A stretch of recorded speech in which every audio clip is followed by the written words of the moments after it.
오늘 그 제목이요, Great is your faith라는 제목인데 그 영어 제목을 가지고 여러분들이 집에 가서 엄마 목사님이 영어로 설교 제목을 Great is your faith라고 했는데 나 학교에서 영어를 배웠는데 그 동사 앞에는 주어가 와야 되는데 주어의 품사는 명사인데 지금 Great는 엄마 형용사인데 목사님 영어 진짜 못한다고 하시지 마세요. 그죠? 성경에 있는 걸 제가 그대로 실험한 겁니다. 오해하지 마시길 여러분 부탁드립니다. 도치 됐어요. 도치 알죠? 이게 위치가 바뀌었어요. 그러니까 주어와 그다음에 비동사의 보어 위치가 바뀐 거예요. 뭘 강조하려고? great를 강조하려고. 원래는 your faith is great 그죠? 그러니까 근데 이 great를 네 믿음이 크도다 이걸 강조하려고 크도다 너의 믿음이 이렇게 강조하려고 영어 중에 도치라는 그래요. 그래서 본의 아니게 지금 영어 강사가 됐는데 여러분 그거를 인지하시고 오늘 말씀을 들으시면 돼요. 혹시라도 궁금해할까봐 혹시 한 사람을 위해서 꼭 그런 친구들이 있더라고 한 친구들 중에 Great is your faith 이 제목으로 함께 말씀을 나눌게요. 여러분 벌써 11월입니다. 그렇죠? 11월 15일이 무슨 날인지 아는 사람 있어요? 11월 15일 무슨 날일까? 네? 추수감사주일입니다. 그렇죠? 11월 15일 날에 우리가 새생명 축제를 하는 주간입니다. 어떻게 하냐? 이따가 설명을 드릴게요. 여러분 기존의 방식과는 다른 이제는 여러분들이 직접 찾아가는 새생명 축제를 여기에 친구를 데리고 오지 않습니다. 이번에는 여러분들이 직접 가서 친구들에게 복음을 전할 수 있는 도시락을 저희가 만들었습니다. 저희가 만든 게 아니고 교회에서 만들었습니다. 그래서 여러분들도 그 복음 도시락을 사용해서 도시락을 싸셔가지고 친구들에게 가서 그 새생명 손안에 있는 여러분들 스마트폰으로 손안에 있는 새생명 축제를 통해 친구들이 가서 그냥 보여주시면 끝나요. 보여주시고 버튼 누르고 이 친구가 예수를 믿는다고 이야기하면 클릭하면 거기에 그 친구의 정보를 입력하면 그 친구의 그 정보가 저희들한테 와서 저희가 그 친구가 교회 등록할 수 있게 안내를 해주는 그런 시스템입니다. 이해가 되셨죠? 이따가 제가 그거를 자세하게 한번 좀 시연을 해드릴 테니까 그거를 인지하고 계시면 될 것 같아요. 이 코로나 상황 가운데도 우리가 계속해서 복음을 전하고 세상으로 나아가는 게 제가 생각했을 때는 그리스도인의 사명이라고 생각을 합니다. 여러분 예수님께서요 두로와 시돈 지방으로 지금 가고 계세요. 근데 여러분 두로와 시돈 지방은 둘 모두 강력한 도시국가입니다. 여러분 서울이 대한민국에서 제일 큰 도시 가운데 하나죠. 도시죠, 도시. 특별시민.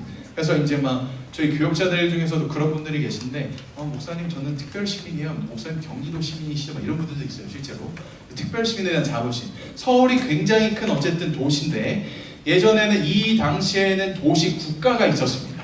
그러니까 서울이 도시가 아니라 국가였다는 이야기예요. 진짜가 아니라 그런 의미라는 거예요. 도시 국가였는데 이 두로와 시돈 지방은 무역적으로도 굉장히 상업이 발달한 곳이었고요. 또한 무엇이 발달했었냐면 이교도, 그러니까 이단들이 발달했었던 다른 종교들이 굉장히 발달했었던 지역입니다. 여러분 그렇게 이해하시면 될 것 같아요. 여러분 그러면 어떤 상황이 발생을 하냐면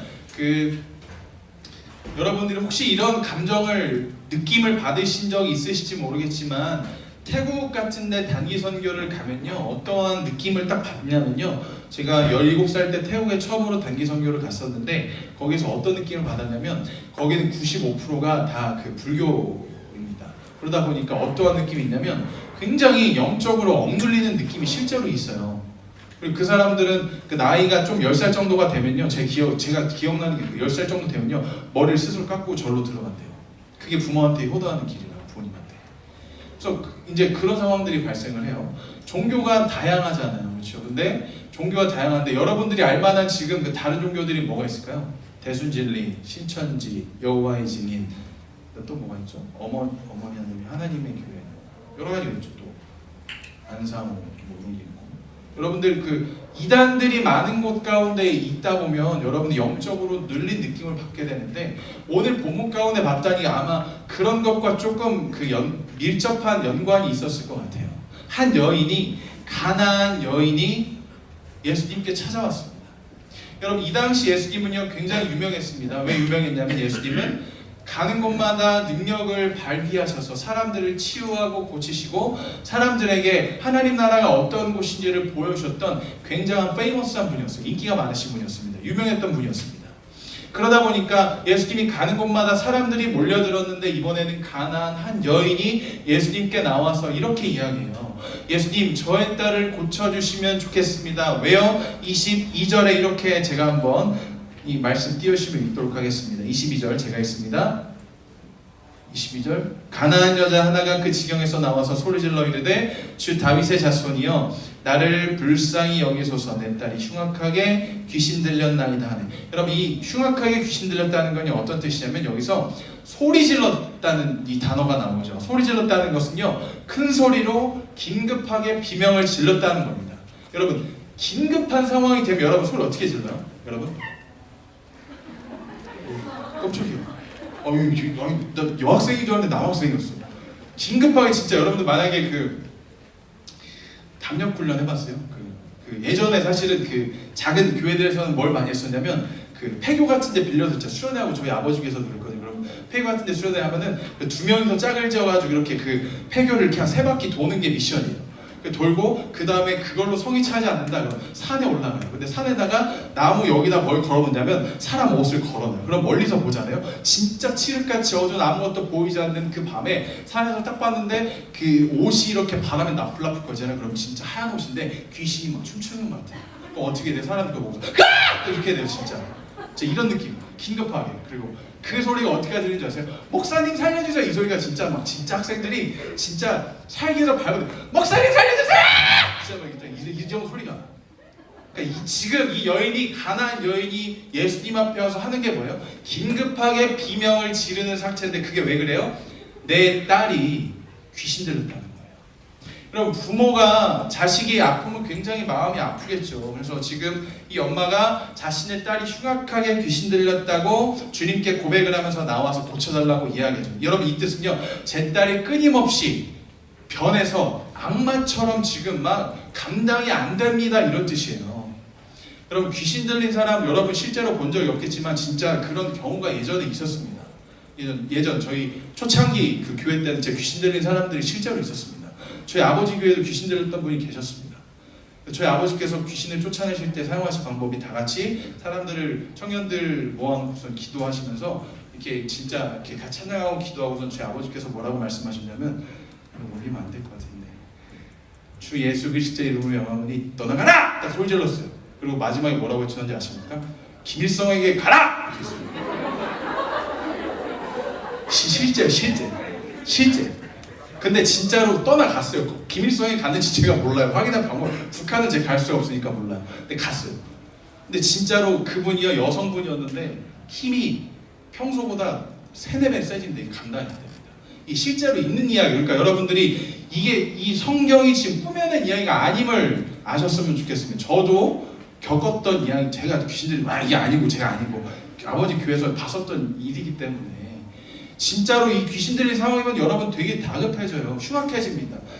이 일반적인 사람들의 힘으로는 감당을 할 수가 없습니다. 여러분, 그런데 지금 이 여인이, 가나안 여인이 예수님께 이렇게 부르짖었으면 우리의 일반적인 반응이 어때요? 아, 예수님, 구원자 예수님, 치유자 예수님, 능력의 주님, 아픈 자를 고치시고 병든 자를 치유하시며 그리고 사람들의 소원을 들어주셔서 하나님 나라가 무엇인지를 보여주셨던 그 자비하고 인자한 따스한 그 예수님께서 이번에도 어떠한 일을 행하시겠구나라는 마음이 기본적으로 우리 안에 있잖아요. 그런데 놀랍도록 놀라운치만큼 예수님께서 냉담한 반응을 보이세요.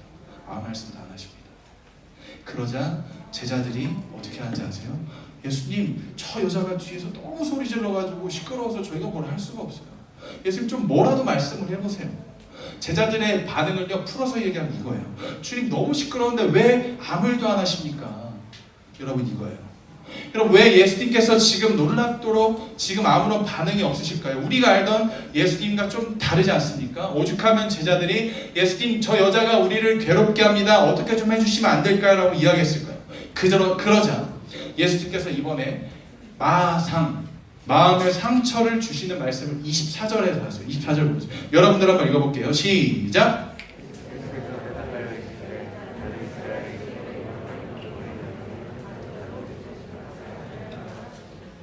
예수님께서 24절을 통해서 말씀하신 게 뭐냐면, 하늘에 계셨던 하나님 나라에 계셨던 예수님이 이 땅에 오신 가장 우선된 1차적 목적에 대해서 말씀을 하시는데 여러분 그게 충격적이에요. 지금 24절에 뭐라고 했었죠? 나는 이스라엘의 집에 잃어버린 어린 양 외에는 다른 데로 보내심을 받지 않았다. 여러분 이것은요 이스라엘 백성들을 먼저 구원하기 위해 예수님께서 오셨다는 거예요. 예수님께서 이스라엘 백성들을 먼저 구원하셔서 이스라엘이라는 나라가 지금도 실제로 존재하잖아요. 그렇죠? 그 나라 사람들을 예수님께서 먼저 구원하셔서 예수님이 그 사람들을 통해서 이 땅에 복음이 전파되도록 이 땅에 복음이 점점 선포되어지도록 하겠다. 이스라엘이 이방인들에게 복음을 전할 것이다. 예수님께서 명확하게 밝히신 겁니다. 여러분 그런데 이 예수님의 말이 지금 묘하게 기분이 나쁠 수밖에 없는데요. 왜냐하면 지금 이 가나안 여인의 딸이 귀신 들려서 흉악해져서 일반적인 사람들이 감당할 수 있는 상태가 아니다 보니까 이 여인이 지금 찾아와서 모성애를 가지고 찾아와서 예수님 좀 도와주시옵소서. 예수님 좀 도와주시옵소서. 예수님 좀 도와주셔서 제 딸이 귀신 들렸습니다 라고 이야기를 하고 있는데 예수님이 냉담하게 반응하시다가 제자들이 여쭤보니까 뭐라고 했다고요? 나는 잃어버린 양 외에는 보내심을 받지 않았다. 여러분 이건 어떤 뜻이에요? 너가 이방 여인이기 때문에 나는 이스라엘 사람들을 위해서 왔기 때문에 그 사람들을 위해서 내가 무언가를 할지언정 이방인인 너희들을 위해서 내가 무언가를 하지 않겠다처럼 저한테 들렸어요. 여러분 그런데 이게 저한테는 굉장히 불편한 구절이었습니다. 여러분들도 아마 그럴 것 같아요. 저는 이게 왜 불편하다고 느껴졌냐면 예수님이면 온 사람들을 모든 민족들을 사랑하셔야 되잖아요.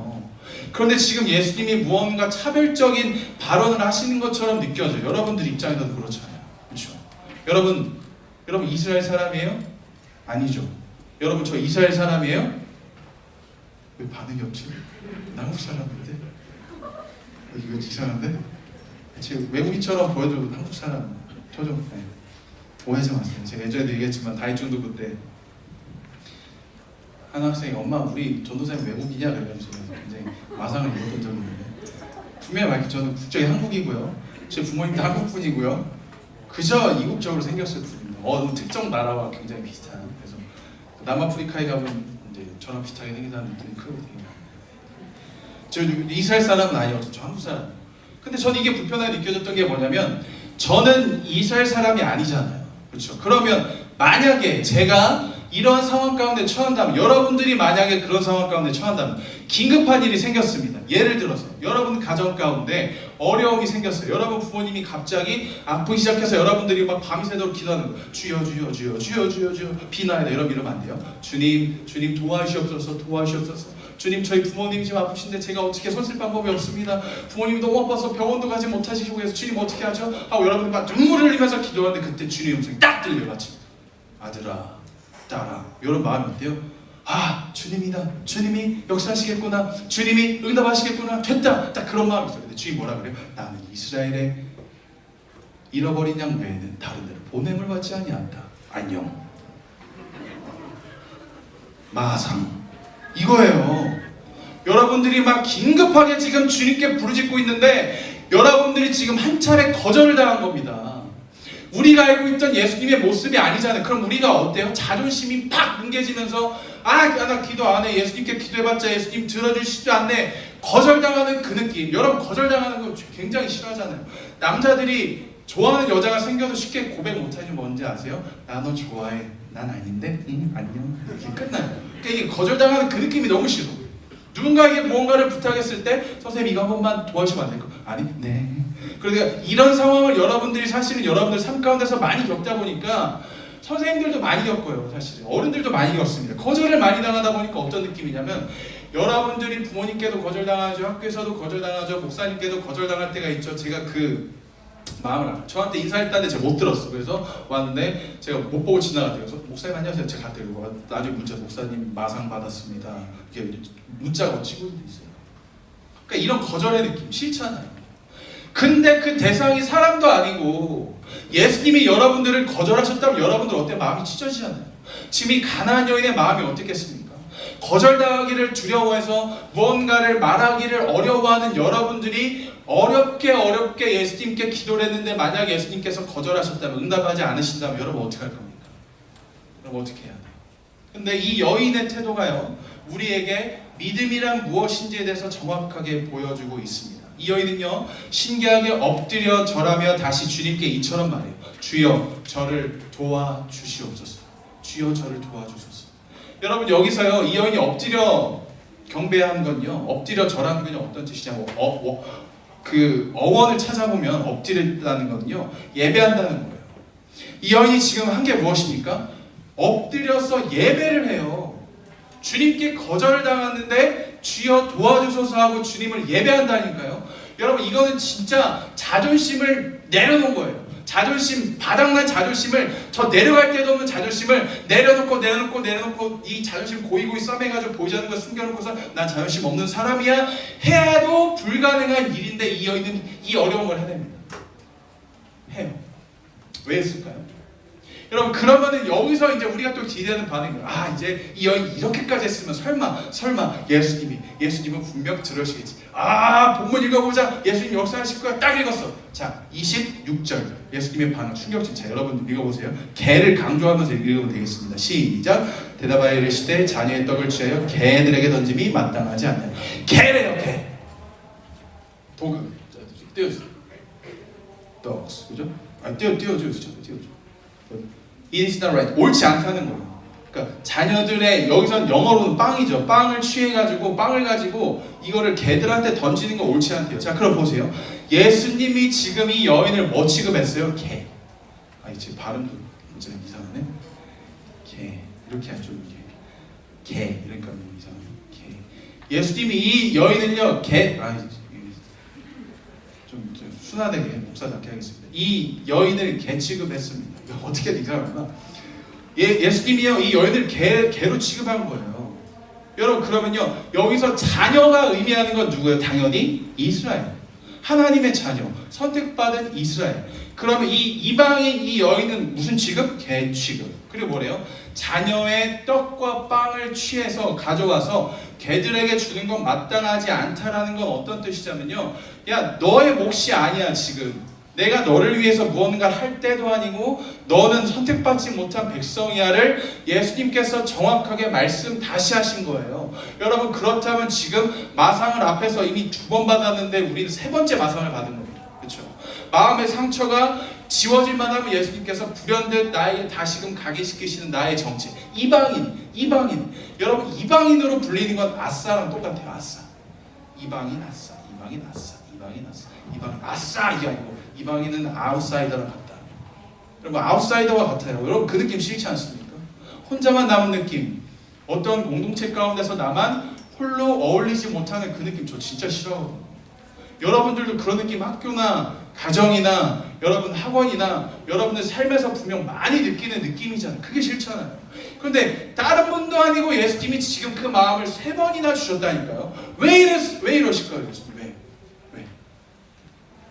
그런데요, 진짜 저는 이 가난한 여인의 믿음에 탐복할 수밖에 없는 게, 감탄할 수밖에 없는 게, 이 여인이 예수님께서 사용하셨던 이 비유를 사용해서 예수님께 마지막으로 한 번 더 간청합니다. 그거를 제가 읽어드릴게요. 27절, 오늘 없습니다. 여기 뒤에 없습니다. 제가 읽을게요. 여자가 이르되 올소이다마는 개들도 할렐루야. 제 주인의 상에서 떨어지는 부스러기를 먹나이다 하네. 여러분, 진짜 믿음은 무엇입니까? 오늘 예수님께서 이 비유를 통해서 여러분들에게 주시고자 하는 한 가지 메시지는 무엇입니까? 여러분들이 만약에 거절당하더라도, 여러분들의 자존감이 예수님 앞에서 바닥이 나더라도 한 번 더 구하고 한 번 더 간청하고 한 번 더 기도하라는 거예요. 예수님 앞에서 자존심이 무슨 소용입니까? 예수님은 여러분들을 위해서 십자가에서 모든 자존심을 내려놓으셨는데 예수님께서 지금 여러분들에게 물어보시는 거예요. 너희들은 어찌하여 내 앞에서 자존심을 그렇게 내세우냐? 어찌하여 그렇게 얌전하게 기도하느냐? 예수님 도와주세요. 그거보다 너가 더 급박하다면 이 가난한 여인처럼 더 간절하게 부르짖어야 되지 않겠느냐? 거절을 당해도 너가 진짜로 나를 믿는다면 계속해서 기도하는 것이 마땅히 너희가 해야 될 일이 아니겠느냐? 예수님 말씀하신다고요. 여러분, 그리고요, 이 여인의 믿음이 진짜 놀랍습니다. 거절당해도 마음의 상처를 받아도 오뚜기처럼 일어서서 결국엔 예수님의 마음을 움직여내는데요, 이 여인의 고백은 어떤 고백인지 아십니까? 이런 거예요. 예, 주님, 맞습니다. 주님, 저는 이방인입니다. 그렇지만 주님, 개들도요 주인의 상에서 떨어지는 부스러기를 먹지 않습니까? 이보다 자세를 낮출 수 있겠습니까? 주님 앞에서 모든 자존심을 여러분들 내려놓으실 수 있겠습니까? 여러분, 이 여인의 표현이 그거예요. 맞습니다, 주님. 저는 이스라엘 사람이 아닙니다. 주님, 저는 이방인입니다. 가나안 여인입니다. 그렇지만 주님이 말씀하신 대로 저는 이방인이기 때문에, 저는 이스라엘 사람이 아니기 때문에, 그렇지만 부스러기라도 좋습니다. 부스러기라도. 그 상에서, 주님의 식탁에서 떨어지는 부스러기라도 좋사오니 그 부스러기를 저에게 베풀어 주신다면, 주님의 그 부스러기와도 같은 능력을 저의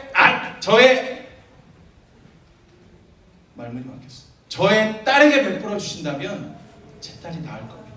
여러분, 이거예요. 여러분, 놀랍지 않습니까? 자, 다시요.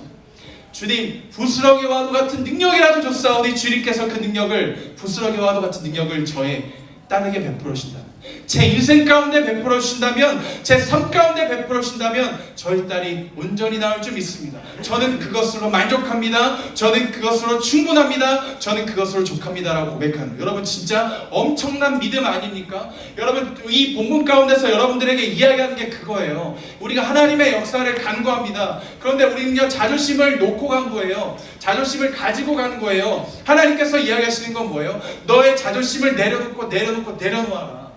주님 보고 계신 겁니다. 얼마나 주님이 여러분들의 목소리를 듣고 싶으시면 이거예요. 여러분들이 평소에 주님 잘 안 찾죠? 찾죠? 잘 몰라요, 제가. 찾을 수도 있고 안 찾을 수도 있고. 근데 대체적으로 일주일 동안에 매일매일 진짜 하루에 30분 이상 주님 찾는 사람은 이 중에서 10명은 안 될 거예요. 이랬는데 10명 너무 진짜 하나님의 10명의 의인이다. 자, 손 들어볼까요? 혹시 나는 매일매일 하루에 30분 이상 주님을 찾는 학생들만, 자, 손 들어보세요. 옆에 보시면, 옆에 보는 것 들어. 한 명 들은 거야? 손 들었어? 긁은 거야? 꼭 이때 꼭 갑자기 머리가 근지러운 친구들 있어요. 그치? 자, 근데 보세요. 여러분들의 목소리를 듣고 싶고, 여러분과 대화하고 싶고, 여러분들이 기도하는 걸 듣고 싶은 그 주님이 여러분 봅시다. 그럼 어떻게 해요? 여러분들이 아직 그 자존심이 힘이 안 빠졌어요. 그때 한 번에 딱 들어주잖아요. 그럼 어떻게 생각하는지 아세요? 사람은 별로 이 역사가 크게 느껴지지 않아요. 근데 자존심이 진짜 바닥난 상황에서, 내가 아무것도 할 수 없는 상황에서, 내 자존심이 처참히 뭉겨진 상황 가운데서, 내가 아무것도 할 수 없음을 깨달은 그 상황 가운데서 하나님이 역사하시는 걸 보잖아요. 그건요 진짜 커 보여요. 광대하신 하나님, 역사하시는 하나님, 위대하신 하나님, 그게 몸소 느껴지기 마련입니다. 하나님이 이렇게 일하신다는 거예요. 이 여인은 거절당했지만 자신의 자존심 따위는 중요하지 않았습니다. 주님 앞에 자존심을 내려놨습니다. 그리고 이렇게 고백했다고요. 주님, 부스러기와 같은 능력이라도 좋습니다. 다만 그 부스러기와도 같은 능력을 제 삶 가운데 베풀어 주신다면 주님, 제 딸이 온전하게 나올 줄 믿습니다. 여러분, 아멘입니까? 여러분들, 만약 주님이 여러분들 삶 가운데 일하신다면 그렇게 기도하셔도 여러분 삶이 온전히 회복된다는 게 그게 주님입니다. 부스러기와도 같은 그런 능력이라도 베풀어 주신다. 주님, 그러면 제 삶이 회복될 겁니다. 저는 그 주님을 믿습니다. 제가 할 수 없잖아요, 주님. 이 여인의 고백이 뭐예요? 주님, 맞습니다. 다시 한번 제가 말씀드립니다. 맞습니다. 저는 자녀가 먹는 떡을 받을 자격이 없습니다. 떡 전체를 달라고 말할 자격도 없습니다. 식탁에 함께 앉을 자격도 없습니다. 애완견처럼 주인의 상에서 떨어지는 부스러기를 먹는 것만으로 만족합니다. 주님, 이게 제 모습입니다. 저는 이방인입니다. 자녀도 아니고 마치 강아지와 같은 존재입니다. 그런데 예수님, 그래도 저에게는 은혜가 필요합니다. 저는 믿습니다. 주님의 상에서 나온 부스러기와 같은 은혜라도 제 삶에 임하면 제 삶은 회복됩니다. 이 시대를 살아가는, 주님이 보이지 않는 것처럼 느껴지는 이 코로나 시대를 살아가는, 마스크를 벗을 수 없는 시대를 살아가는, 도대체 하나님은 어디 계신가 느껴지는 우리에게 필요한 자세가 뭐예요? 이 자세예요. 이 믿음. 부스러기와도 같은 그 능력과 은혜면 주님 족합니다. 주님을 믿습니다. 그럼 이번 한 주간도 그런 믿음을 가지고 나가시길 바랍니다.